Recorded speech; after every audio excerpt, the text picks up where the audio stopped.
Of World Incontinence Week. Today our topic for discussion is urinary incontinence. And for our discussion we have with us Dr. Sanjay Sinha, consultant of urologist at Apollo Hospital, Hyderguda. He is a chairperson for First Urological Society of Indian Guidelines on Urinary Incontinence, regional editor, SIU Journal, associate editor, Indian Journal of Urology and BMC Urology, and globally recognized expert on lower urinary tract dysfunction, urinary incontinence and neurogenic bladder. Dear viewers, if you have any doubts about urinary bladder or urinary system, please leave them in the comment section. Doctor will answer them during the session. So let's start our today's session. Namaste doctor. Hi. Today a first question, what is incontinence? Good evening, everybody. So, urinary incontinence, in simple words, is a condition where we are not able to control our urination. So, in fact, the ability to control urination is a very basic human characteristic, almost something that defines us as human. And so, when we are faced with a situation where we are not able to control our urine, or our fecal control for that matter, it can be extraordinarily embarrassing, can be almost dehumanizing, and hence incontinence is very important in patient care. It can have a profound impact on the quality of life. So urinary incontinence is a condition where a person is not able to retain control over the act of urination.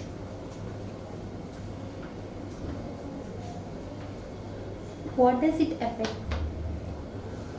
So, you can get urine control problems can happen in anybody. It can happen in children, in adults, in young, in the old. But in general, incontinence tends to be more common in women, and it also tends to be more common as we age. So if you see around you, in your own families, you will find people who are elderly are much more likely to suffer from incontinence. And if at all incontinence happens, it's also more likely to be more severe in the elderly individual. Incontinence and associated urgency can impact us in various different ways. So let me give you a simple example. If somebody has urgency and difficulty in controlling, they would tend to avoid going for a social function. I remember several years ago there was a politician, an ex-chief minister, who had this problem of urgency. He suffered from Parkinsonism, and he came and told me, "Doctor, I passed urine between two cars in the parking lot." And you can imagine somebody having urgency like that would shun all social interaction. More importantly, when people have urgency and incontinence, they tend to get up repeatedly in the night, and that impacts the quality of sleep. Poor sleep leads to tiredness through the day. Poor sleep in the night is also associated with increased mortality risk. So people who get up repeatedly in the night have a slightly higher chance of dying younger. And getting up with urgency in the middle of the night for somebody who has difficulty in seeing well, they may not have good eyesight, they may have trouble in walking, is a recipe for falling down. And a fracture in an elderly individual can often become a terminal event. So although urinary incontinence per se is usually not a health hazard, it is a severe quality of life problem and can have a profound impact on the patient's overall mental and physical health status. So as I said, incontinence can happen both in men and women, but it's somewhat more common in women for certain anatomical reasons.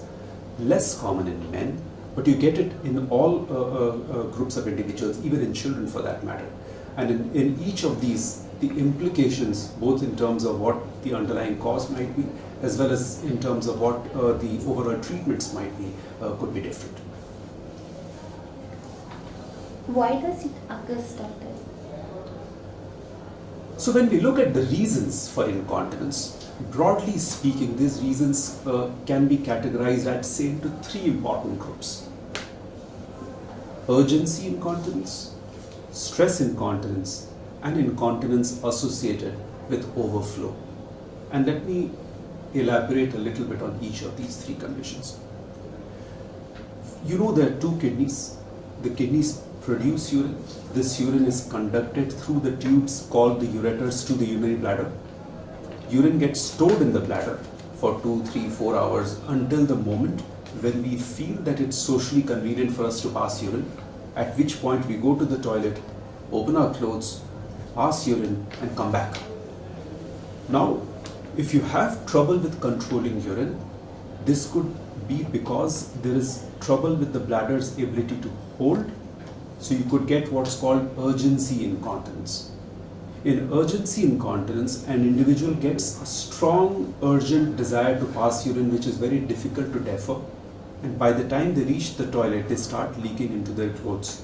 Often it's flooding their clothes because the volume of leakage that happens with urgency incontinence tends to be large.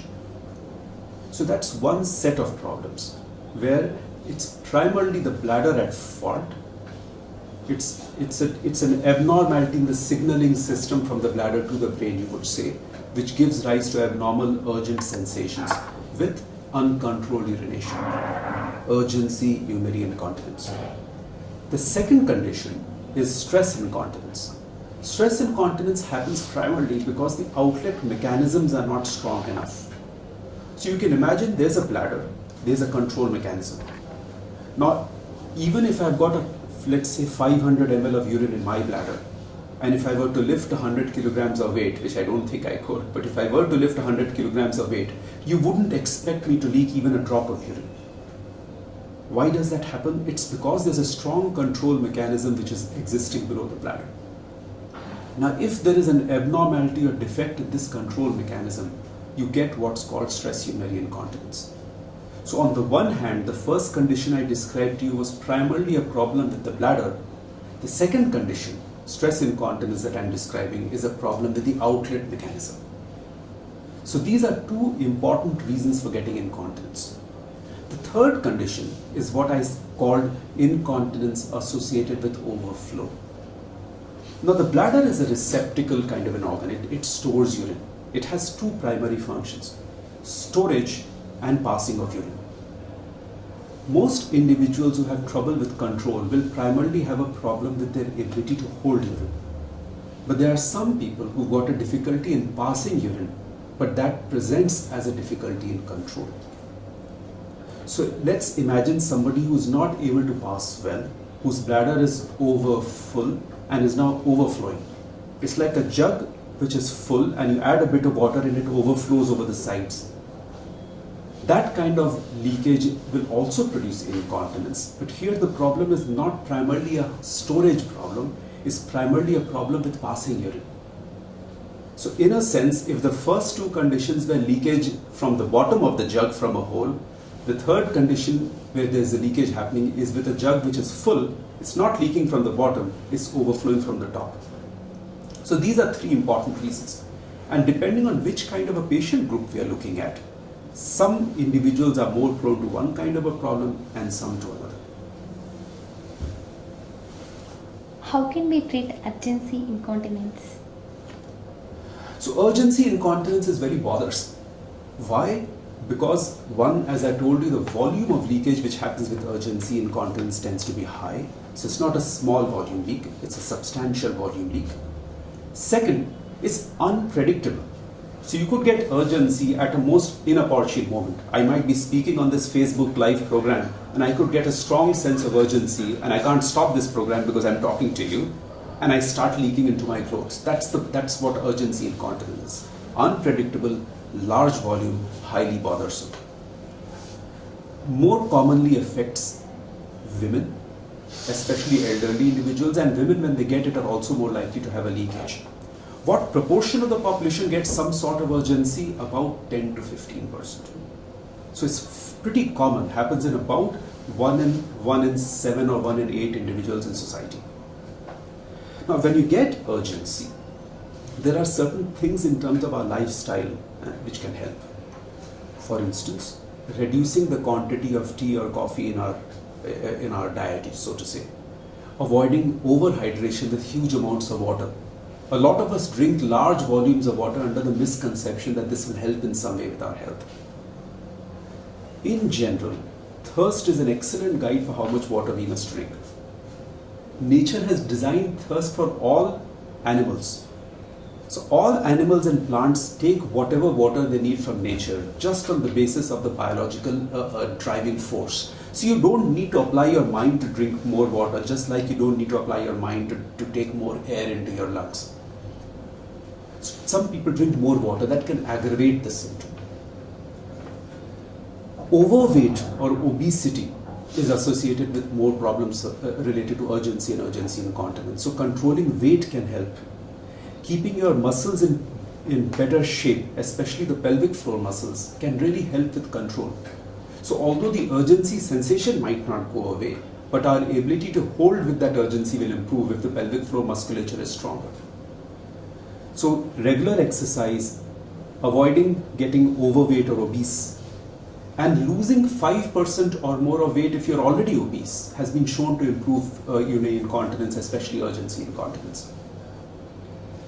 Other than this, there are some special techniques like bladder training, for which we use the bladder diary, an important document where the patient needs to record what time, how much urine they passed, along with leakage episodes or urgency episodes. It gives a wealth of information and is an important starting point for certain conservative managements to help with urine control. So these conservative measures can be very useful in improving urgency incontinence. But for people who don't respond to all this, there are medications that can be used. But remember, it's primarily a quality of life problem. So since it's a quality of life problem, the person who determines whether to take treatment or not is the patient, not the doctor. So the patient must state that he or she is bothered by incontinence enough to require medication. And if the patient is bothered, there are two different classes of medicines for urgency incontinence.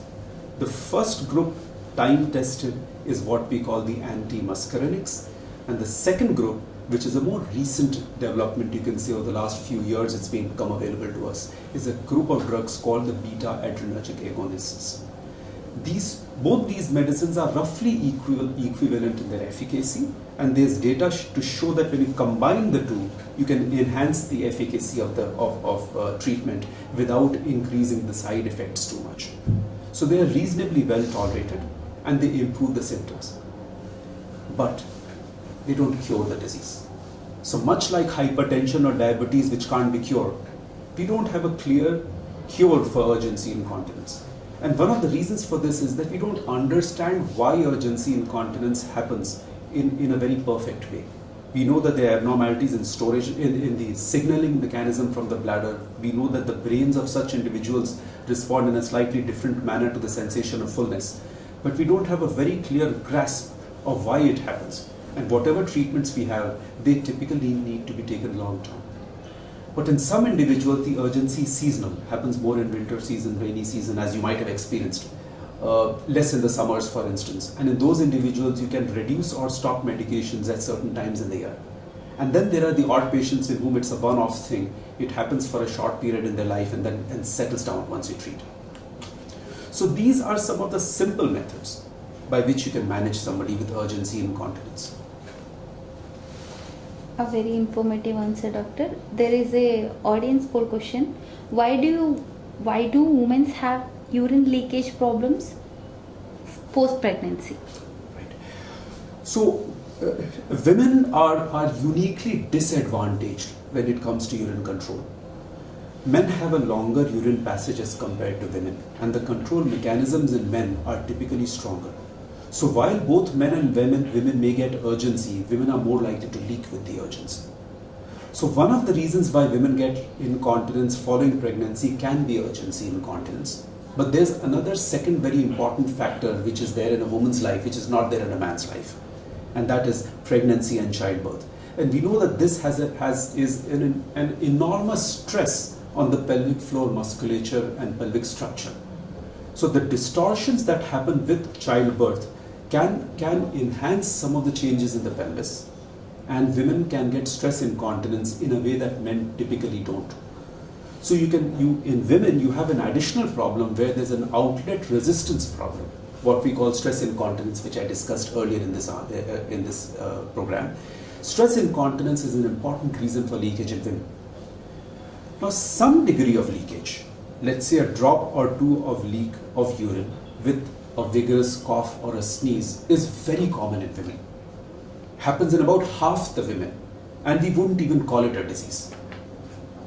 But if it's socially bothersome to women enough to wet their clothes, for instance, that would definitely be regarded as disease, and we would call it stress urinary incontinence. So the two important reasons, stress urinary incontinence and urgency incontinence. Now, specifically because this question the reader has asked, or the listener has asked, is related to pregnancy. If you get stress incontinence following pregnancy, the treatment is never surgical.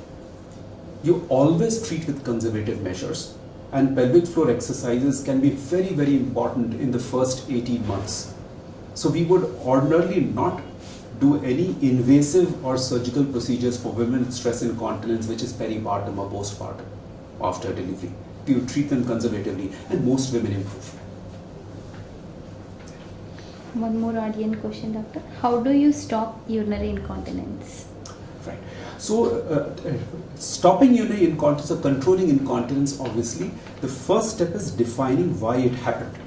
And we just discussed the three important reasons. To recap: urgency incontinence related to the bladder, stress incontinence related to the outlet, and overflow incontinence related to an inability to pass urine properly with an overflow leakage.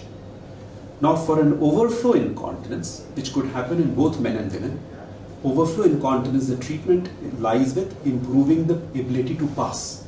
So once the person is able to pass properly, automatically the overflow disappears. So let me give a simple or classical example. A man with prostate-related bladder outlet obstruction, with a large over-distended bladder who's leaking into his clothes, you treat the prostatic obstruction. For instance, operate the prostate.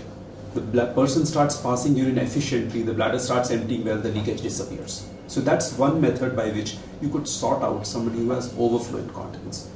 For urgency incontinence, the initial conservative management and the medical management is something that I already discussed. And in a moment, I'll discuss with you what to do for patients who don't respond. For stress incontinence, the initial management is the same as what I told for the question regarding incontinence after pregnancy. It is primarily pelvic floor muscle training. And for pelvic floor muscle training, most women can be taught just by a good clinical exam and teaching the woman how to do it. But if you just tell the woman to contract her pelvic floor, globally it's been shown that 50% of women contract the wrong set of muscles. So just telling a woman to contract the pelvic floor with a descriptive leaflet of what's to be done doesn't work for women regardless of which society we are talking about. So it's not a language issue. Many women, and men for that matter, are not able to identify and contract the right set of muscles.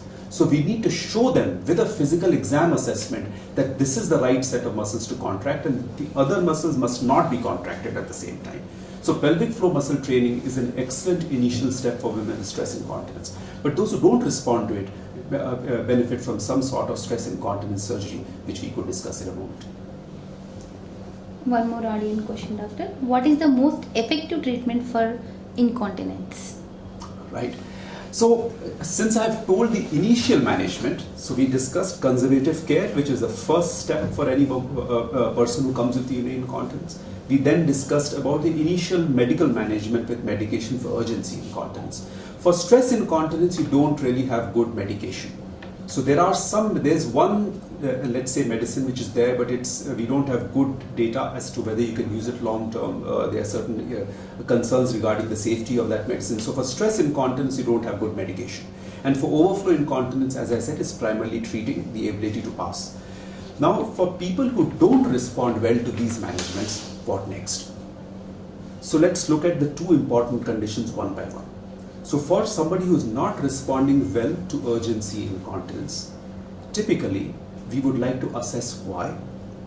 And our own guideline, the guideline that the Urological Society of India published in 2019, for which I happen to be the chairperson, we had 13 urologists and urogynecologists from across the country who were panel members for this guideline. The guideline recommends that such patients should have a urodynamics assessment to make a more perfect diagnosis as to what their problem is.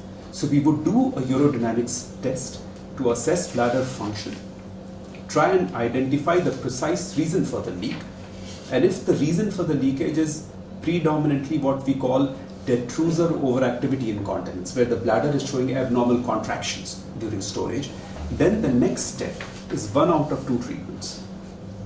We would either give an injection of botulinum toxin, also known as Botox, into the bladder, or there is a device that can be implanted in the spine, which is a much more complicated and expensive procedure called neuromodulation, which can be done. Let's look at botulinum toxin for a moment. Now, some of you may have heard of botulinum toxin earlier, and I first learned about botulinum toxin well before I joined medicine. I remember I was in my class 11th, and I was reading a book by an author called named Alistair MacLean. He had a book called The Satan Bug. I wonder how many of you have read it. If you've not, you should go and read it. It was a lovely book. But this book dealt with botulinum toxin, and there I learned for the first time that 1 teaspoon of botulinum toxin can kill the entire human race. It's the most poisonous substance known to mankind. But like many poisons in life, if you dilute it to the right extent, highly diluted, it becomes an effective medication. And so botulinum toxin in highly dilute forms, sold by a brand as Botox or certain other medicines like that, is now used for many different purposes. People inject it into their face to reduce wrinkles. You can inject it into the bladder to calm the bladder down in a very broad sense. So injection of botulinum into the bladder is a safe and highly efficacious method of managing those patients who are not responding well to medicines or who don't tolerate medicines well, because there's no treatment without a side effect. So there are some patients who don't tolerate medication very well, or there are patients who are still leaking despite the full dose of medication. In those individuals, botulinum toxin can be a wonderful, it's a wonder drug for such patients, and almost 75% of patients with those kind of problems will respond. But remember, not everybody responds to treatment. So the treatments that we have in our current situation, none of them are perfect, but it's possible to make an overwhelming majority of patients much, much better, if not completely cured of their problem. So that's one method of managing. Botulinum is simple to do. It's a daycare procedure. We have perhaps one of the largest experience with botulinum in the entire country for such purposes. Injection of botulinum takes a short few minutes to do, a daycare procedure. The effect comes in about a week's time.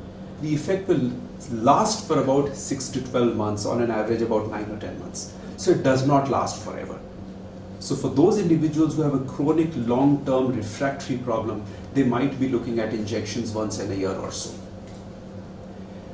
For some individuals, a neuromodulation device is the better way forward. Neuromodulation device is a device that we implant into the spinal cord. We put an electrode into the S3 sacral space. It works in a slightly different manner, and about 60 to 70% patients again respond to the device. It's more expensive, more invasive, and studies suggest that botulinum and neuromodulation are roughly equal in their efficacy in terms of managing overactive bladder and urgency incontinence.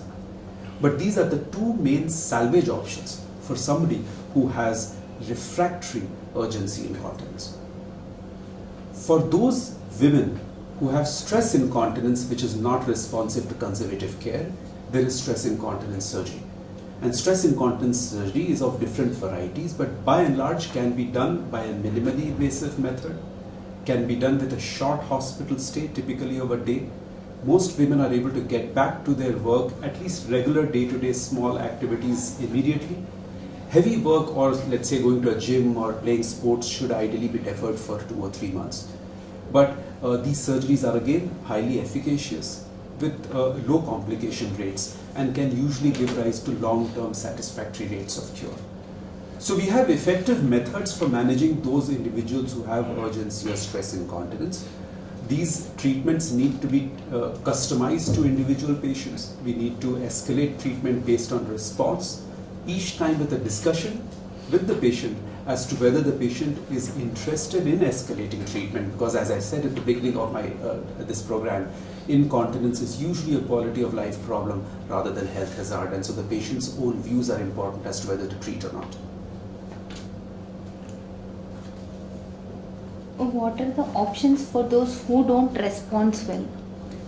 So some of the things with regard to those who don't respond well, I just told you. But I think this is an important juncture at which we must discuss one other type of patient, because that's the type of patient that we get in India in our practice. That kind of a patient is not common in global practice, and hence there is not enough focus on those patients. And that is patients who are having neurogenic low tract dysfunction. So far all the discussion that we've had is for patients who don't have an underlying neurological cause. They've come primarily with just incontinence without any background disease. But there are individuals who've got background neurological problems which can also give rise to trouble of control. So when you look at neurogenic problems can be what we call low risk problems. Neurogenic problems can be what we call high risk problems. And some of the high risk problems are unique to our society. One such high risk problem is spina bifida, or a birth related spine abnormality. Now, birth related spine abnormalities have become extraordinarily rare in the Western society because there's folate supplementation of girls before they become pregnant in the first place, and that reduces the chances of getting open spinal dysraphism. They are able to identify these problems early in pregnancy, and hence these pregnancies get terminated and children are not born with the deformities. But in developing countries and in India even today, it's fairly common for children to be born with a spinal abnormality, what we call open spinal dysraphism. This is a high risk problem. There are other high risk problems like a spinal cord injury, for instance, common in all societies. In high risk problems, the focus in a patient with incontinence is no longer just on comfort or quality of life. In a high risk problem, the focus is on safety for the kidneys.